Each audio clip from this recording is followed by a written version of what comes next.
Bom, eu falei da capa da edição 261, assinada pelo Silvio Navarro, algumas edições atrás. Deixa eu exibir aqui para quem nos acompanha, está aí na tela. Então, usina de corrupção. Depois de voltar ao poder, o PT retoma os cofres da hidrelétrica de Itaipu, uma usina que opera às escuras na fronteira com o Paraguai. Tá aí, então vale revisitar essa reportagem escrita pelo Silvio Navarro. A gente traz aí mais uma atualização dessa farra envolvendo a Itaipu, porque indícios de corrupção levam à proposta de CPI para investigar a atual administração da Itaipu Binacional. O deputado Luiz Felipe de Orleans e Bragança está colhendo assinaturas para instalar a comissão. O parlamentar afirma que há evidências de desvio de finalidade, má gestão financeira e uso políticos dos recursos da empresa. A investigação será pautada nos repasses bilionários a iniciativas fora da missão da empresa, como os 15 milhões de reais destinados ao festival Janjapalooza e os quase 1,5 bilhão de reais em convênios relacionados à COP30.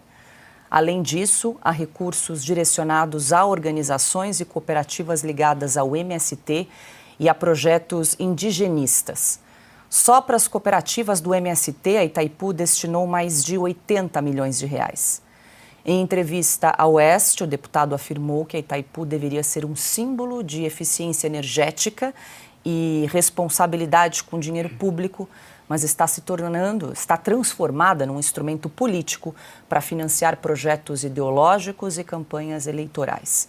Há pelo menos 2 anos, o governo Lula travou a análise da proposta de instalação de uma comissão especial para fiscalizar os gastos da empresa. Adalberto Piotto, muito boa noite, seja bem-vindo. Além da capa que nós já exibimos, que foi publicada na Oeste algumas edições atrás, a gente traz agora tanto essa fiscalização pela ABIN e também essa falta de criação aí de uma gestão, de um grupo, né, para fiscalizar as contas da hidrelétrica de Itaipu. Muito boa noite. Boa noite, Paula. Boa noite, Silvio, Augusto, Ana, querida, todos que nos acompanham. Veja que esse pedido de CPI, ou tudo o que está acontecendo até o momento, inclusive com essa negativa do governo Lula em abrir uma investigação sobre o que acontece em Itaipu, sem contar todos esses desmandos que o Silvio já fez menção aqui, veja o quanto aumenta a impropriedade dessa viagem de Hugo Mota no avião do presidente Lula ao Japão. Se o Congresso é o fiscal do Executivo, o Legislativo é o fiscal do Executivo, como será, então, a reação de Hugo Mota a partir de agora? Eu tenho um pedido de CPI agora na Câmara, e para ser instalada, todo mundo sabe, precisa de aval do presidente da Câmara. O presidente da Câmara tem muito poder. Vai fazer o que agora? Ou a gente verá uma nova reconversão do Hugo Mota, viajou com o presidente, mas volta com uma outra opinião, não sei.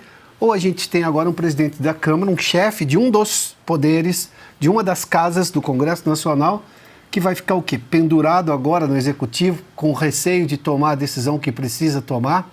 Eu vou lembrar sempre aqui, eu já tinha feito essa menção da semana passada, ele levantou a Constituição copiando o gesto do Dr. Ulisses. Não é pouco. Eu tenho uma série de coisas que precisam ser discutidas, essa semana na Câmara. O projeto de anistia, essa nova CPI, ou seja, os escândalos do governo Lula, a gente já falou daqui a pouco vamos tratar em detalhes.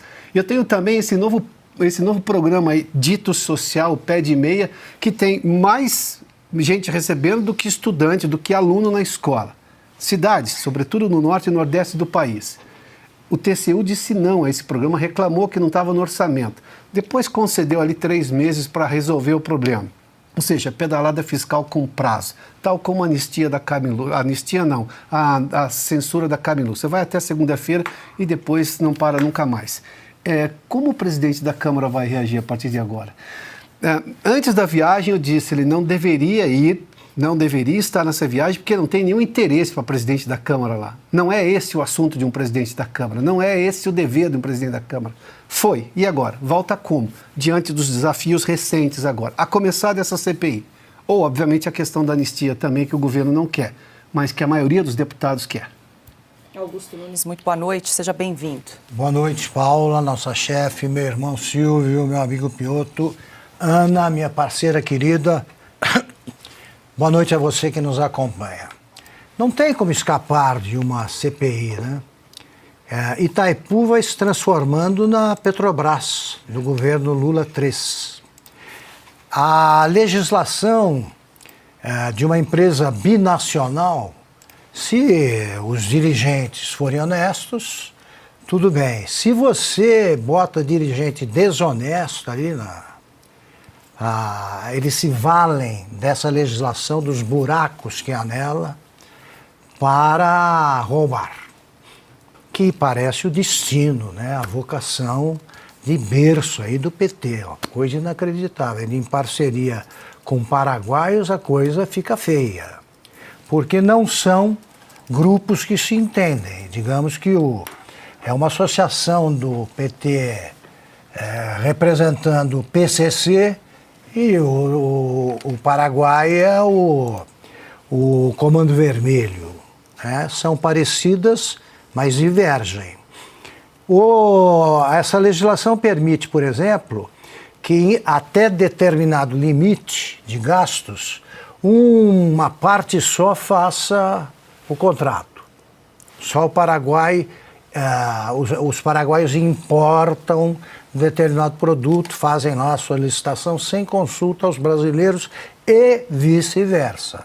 Tem isso. O que nós já sabemos está com cara de Petrobras. Você tem os conselheiros, é um perigo. Você tem os programas já começam a vazar.